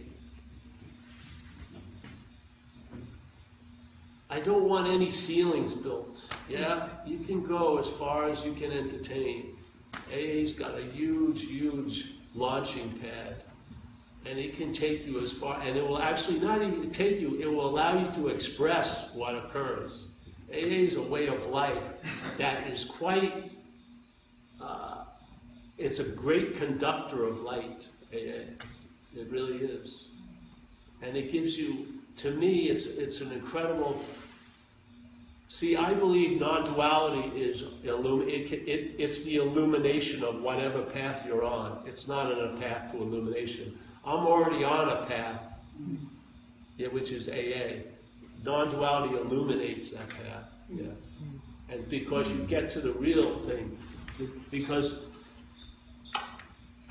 yeah, you saw it. You can look at, you can conceptually understand you're not the doer. You can conceptually think you've forgiven yourself, but you don't understand the source code of the action figure. Every action that ever's happened since you were about 5 on probably has been used to imply the doer. It's a very strong reinforcement. Yeah. Yes. One more, that's it then. You know, I some time ago saw a program that said that I was able to, if I consciously did it on a regular basis, create my day and therefore create my own reality. I think it was called What the Belief or something like that, with quantum physics and all this. A lot of what you're saying reminds me of that. Have you seen that program? And did you incorporate that anything? No. I think you're already doing that. That's the thing we're not accepting. You're making your own day already. What they're mimicking and trying to give you some control over is what you're doing already. Not consciously, but as what we are. We're the dreaming of the dreaming. We just may not like it as the dreamt. But the dreaming is the dreaming. See, let's say we got here together, all of us, and we're going to join, we came here and we're going to chant for 3 days. Thank God it's not going to happen, but let's just say that we're not a body, all right? So we're all going to chant, we're not a body, we're not a body. The only thing that would chant it's not a body is a body. The only thing that wants to get out of the body experience is the body. Really, it's the brain. So while you're chanting you're not a body, you're reinforcing a body. That's the dilemma. Like it or not, you may not believe it, you'll probably find out though, if you do practices. You're going to see that the practices themselves are reinforcing the non-existent thing. How can they destroy it? And then you're going to remember this night, and maybe you'll send me a Christmas card 5 years from now. Hey, I really like what you had to say, way later, but still, because yes, but this is the spiritual suit. Put it on, walk around and see if it fits, yes? If it fits, wear it. The Buddha, when you say you can't use the Buddha to seek the Buddha, when that hit me, it was like a fucking avalanche. It explained most of my adult life as a spiritual seeker. It's just like, all right, like, you know, I got caught, yes, that's it. That's what has been happening. Same thing with self can't get out of self. What's one to do but to pause and let it wash over you and reshuffle the deck. Something is fundamentally off. I saw it, this thing, I used to get this beautiful Buddhist magazine, Tricycle, beautiful. And then one time, there was an op-ed from a famous meditation teacher. And he says, you know, he'd been teaching meditation for 30 years. And he said, you know, it's been a really strange phenomenon this year. All of my oldest students have been getting in touch with me and saying, hey, nothing fucking happened. I closed the book, cancel my subscription. Hey, someone who's been on the bus a long time just told me it doesn't go anywhere. I'm getting off the fucking bus.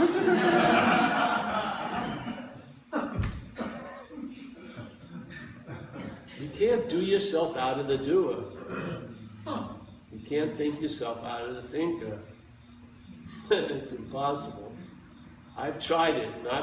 People have done it a lot more than I have, but I've tried it. But one area I have taken it completely all the way, and that's drug addiction.